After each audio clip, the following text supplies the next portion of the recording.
to at all. This time, this kind of break in television allows people to reflect on it. So C.P. Scott, editor of The Guardian, the word is half Greek and half Latin. No good will come of it. I'm not sure if just because a word is half Greek and half Latin you can dismiss it like that, but so be it. Schoenberg, key sort of innovator in television, told his research team they invented the world's biggest time waster of all time. He might have been right on that. A lot of people have wasted their lives watching television, but I don't think that's really what he was talking about. Schoenberg was saying is that no one's going to ever buy this thing. It was a complete waste of time. How wrong he would be. So after the war, BBC resumed service in 1946, but radio was literally the only game in town at this point. There was a hierarchical bias in the BBC towards radio itself. The BBC saw radio as important and didn't really see much use for television. TV was very expensive to actually produce programs. You were broadcasting to a very small audience. Sets were too expensive. It was a curiosity. And post-war TV was therefore really, really slow to develop. Still were blighted with poor quality transmission and reception, very limited service and very dull content. There wasn't really much of a reason to buy a television immediately after the Second World War. But things start to change as the country's economic outlook improves after the Second World War. So the BBC and their view of how important television was out of step by the 1950s. With rising standard of living in the 1950s, which meant more disposable income, an emerging consumer society, an affluent society, and that's going to be very, very important in the development of television, and sort of the development of a new sort of consumer class, the teenager as well, who are looking for new modes of entertainment. Key event in the popularity of television is the coronation of our Queen at the moment. She's still on the throne. 2nd of June 1953, the coronation of Queen Elizabeth II was televised. And this event had a huge and profound effect on the popularity of television. So the coronation was filmed by the BBC. Live coverage was sent out on TV and radio. And for the first time ever, millions of people watched an event on television. So people either bought a television for it or rented a TV for it. If you knew someone who had a television, you went round their house to watch it. The difference between hearing the events on the radio and seeing them on television was profound. And this one event alone drove the popularity of television. Once people had seen what TV could do, bringing the royal coronation to us, people got really, really excited by TV. So only 4% of people had a television in 1950. By 1960, 80% of homes had one. So you have a huge boom across the 1950s. As sets start to sell, you see increased transmission, 6 hours a day in 54, 16 hours a day by the early 60s. I know, you might think, okay, what happened to the other 8 hours? Well, I actually remember this when I was a kid. BBC TV used to shut down at like midnight, 1 o'clock. They used to play the national anthem. Yeah, and then BBC Wales used to play the Welsh national anthem. And then there was no TV after that. It sounds mad now, it sounds absolutely crazy, but this is absolutely true. So, aided by a rise in prosperity and the development of the consumer society, Harold Macmillan's famous quote in 1957, "Britain's never had it so good." Basically, the TV boom goes hand in hand with a consumer boom and a prosperity boom in the country as wider. As people become more prosperous, they have more money, they want to use that money in specific ways. I've talked previously about conspicuous consumption with regards to portrait photography and Veblen's idea of conspicuous consumption. The TV becomes the quintessential purchase of conspicuous consumption in the 50s and 60s. You've got to have a TV, you've got to have a good TV. That shows your wealth.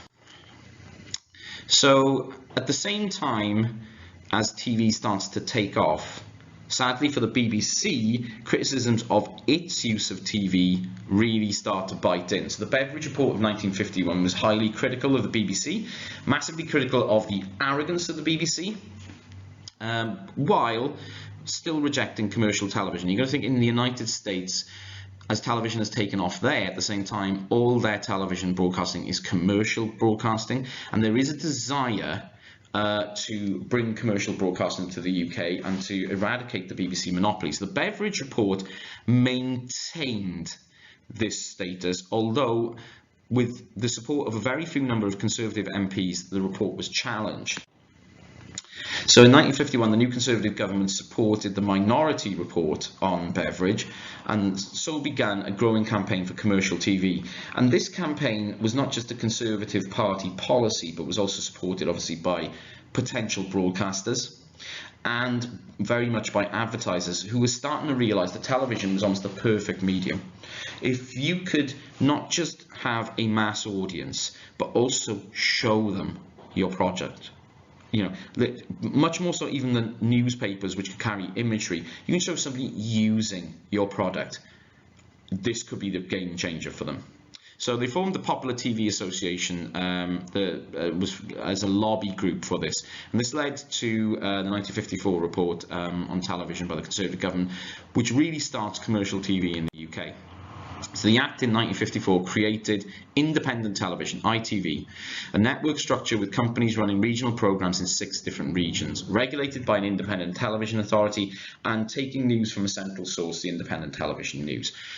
ITV starts in 1954 and profoundly changes the nature of television in the UK forever. Begins broadcast in September 1955 in London. The Midlands launches in 1956 and the North in May of 1956. Initially, there was some problems with production and the advertising revenue was very slow at first.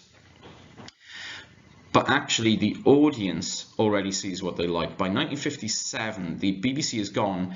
Remember, before the start of ITV in 1955, it would have had 100% audience share because it was the only thing on television. By 1957, that was down to 28%. So 72% of people are watching ITV. Basically, the BBC starts to hemorrhage staff. People start joining the commercial channel and commercial companies, leaving the BBC in droves. And this also came at a sort of a crunch time for the BBC, where there was rising production costs because there was competition now in the market for TV production, and the license fee was fixed still after the Second World War, so they didn't have enough money to compete with ITV. So very, very quickly, ITV sort of crushed the BBC. What did ITV do differently? It had a commitment to regional programming. Much as with radio in the 1930s, the BBC was very London-centric, very middle-class, London-centric, home counties-centric broadcasting. ITV changed the paradigm. They had genuine regional programming that concentrated on regional issues and was set in the regions themselves. So Granada, which was the station for the northwest of England, introduced Coronation Street in 1960, still going today, 60 years on, as a northern working class soap opera, and it became incredibly popular. You know, people had not had this on television previously. It became the biggest show on TV, and in terms of ratings, it's still right up there even today. ITV basically went for the jugular. They had more popular shows that people actually wanted to watch. And basically avoided advertising rules with shoppers' guides and product placements in programs as well. So very early on, they were doing product placement for money as well. This brought 2 things: a mass audience and profitability. In terms of numbers, the ITV network ad revenue of 10 million in 1956 rose to 60 million by 1960. You do the inflationary multiplications of that. This is scary amounts of money that ITV was bringing in. Roy Thompson of Scottish Television referred to ITV as a permit to print money. This did lead to concerns at the impact on British culture, though.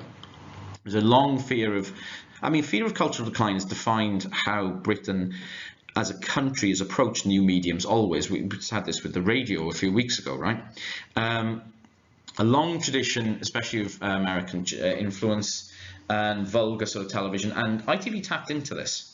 ITV, against the trend that said that American media imports are vulgar, they're culturally debased, they're not good, ITV said, actually, we'll get an audience from this. People want to see this stuff.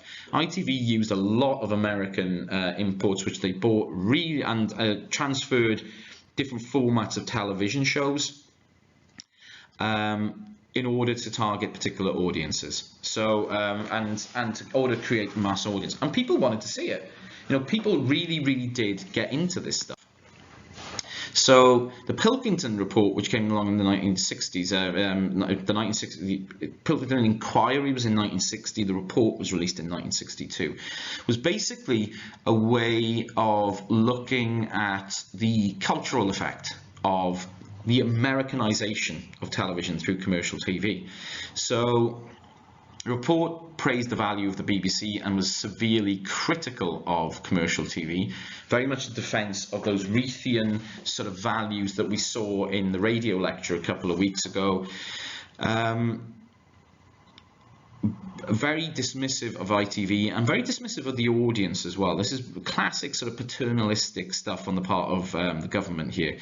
But basically classified independent television and commercial television in general as cheap, lowbrow, trivial and low quality. And sort of surfaced a lot of concern about what this is doing to the moral fibre of the country. However, you can't hold back something that's earning that kind of money. 1964 Television Act came in because the Conservative government initially pretty much ignored the Pilkington report. They wanted nothing to do with it. The 64 Act tightened control of the ITV network, basically, imposed a profit levy, increased power of ITA to force network to provide serious peak time programming. So basically it said, okay, you've been getting away with murder, you've now got to do something at least to educate and inform people on the ITV network, otherwise we're going to have a society full of morons. So forces ITV to sort of develop investigative current affairs programs, more news programs, more documentary programs, more politics programs. Basically, and of course the profit levy is very important. You basically saying you can only make so much money, anything after that has to be reinvested. On the Act of 1964 also rewards the BBC in order to compete with ITV a second channel.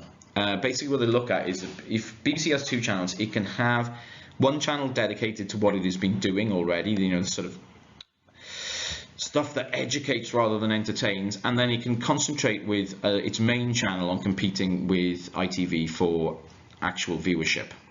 So BBC Two launches in April 1964. BBC was renamed as BBC One, and BBC Two became a partner channel. And that's pretty much it. Sadly, I've got a lot more slides to go through, but in terms of the very rapid development of television in the 50s and 60s, it kind of stops in 1964. Formation of BBC Two, the formation of and start of the Television Act to sort of curb some of ITV's more vulgar responses to audience demand, sits in place for a very long time. So ITV's success affected the BBC, moves to more popular programming. ITV responded to criticism with better quality program. Basically, that led to a convergence between the two. They became very similar to one another. And because of that, they kind of became sympathetic to one another. They existed in a duopoly rather than a monopoly, and it was in both sides' interest to keep that duopoly fairly easygoing. So you had reduced competition between the two, sympathetic scheduling, and basically what's now called the golden age of broadcasting in the cosy duopoly of 1964 to 1979. The end of that duopoly really comes about, as I said yesterday in the newspaper lecture. The events of the 1970s and the sort of social, political and economic upheaval of the 1970s really brings an end to what we call the post-war consensus, and brings an end to the sort of ideological consensus of the post-war era as well. And this does start to make radical changes to television over time. And there we have the main precursor of that. As I was explaining yesterday in the lecture, Margaret Thatcher's election in 1979 as a member of the New Right, and combining economic liberalism with social conservatism. Again, have a look yesterday. All of this stuff is covered in that lecture. The free economy and the strong state. What is important here in the context of television is that element of the free economy. Thatcher ideologically is massively opposed to the BBC and very much ideologically and economically aligned with ITV as a network. So, I mean, I've said a lot of this yesterday, but neoliberalism, a branch of economic liberal philosophy favouring free markets, competitive individualism and personal responsibility, and opposing state ownership anywhere, really does start to cause problems for BBC in the 1980s. And moreover, the social conservative element of Thatcherism, this anti-permissive society, pro-Christian, pro-family values, pro-social order, strong interventionist state, interventionist in this case of force, also doesn't necessarily chime with some of the elements of the BBC as it moves into the 1980s. To say Thatcher was a divisive figure is very, very polite. There are stronger words that could be used. In the early 1980s, massive public spending cuts and cuts to benefits, huge job losses, unemployment over 3 million, increased poverty, inner city riots all across the UK, and the police being used as basically a de facto branch of the military in order to restore order in the country. This was, you know, it's not that long ago. It was in my lifetime. I don't really remember this. I was very, very small at the time, but this all happened in my lifetime, basically. This was the social backdrop of the early 80s.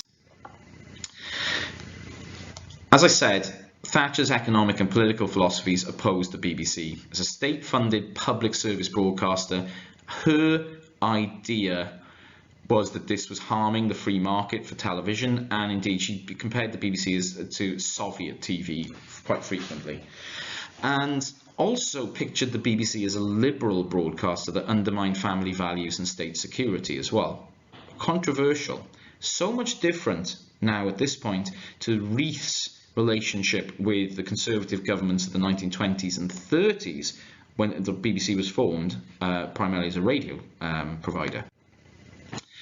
BBC hit major financial problems in the 80s, huge cost of production increase, starting to get, but the license fee was fixed, you know, their income was totally fixed, falling audiences.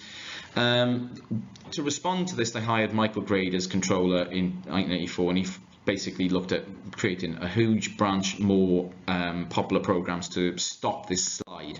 So, for example, EastEnders starts in 1985. This is the first soap opera broadcast in prime time on the BBC.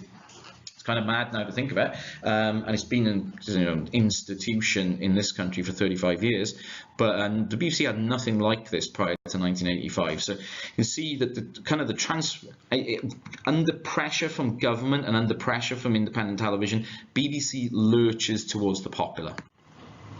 Then it bought Neighbours. And Neighbours is still on, right? I think it's on Channel 5.